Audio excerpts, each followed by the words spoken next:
Hello and welcome to Sounds English with me, Betty. All this week I'll be giving you very common high frequency English phrases and expressions that we use all the time to use in everyday situations.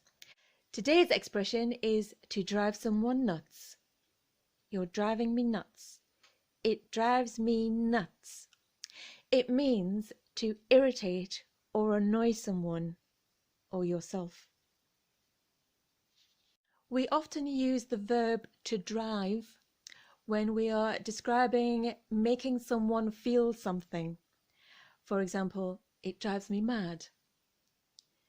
And we say nuts instead of crazy or insane.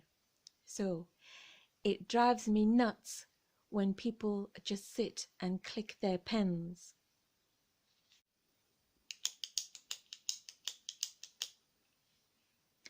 The sound drives me nuts.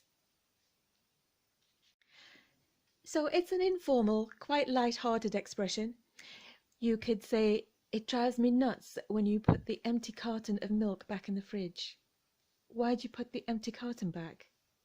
What's the point? It drives me nuts. I think there's some milk, and there's no milk, it's empty. It drives me nuts.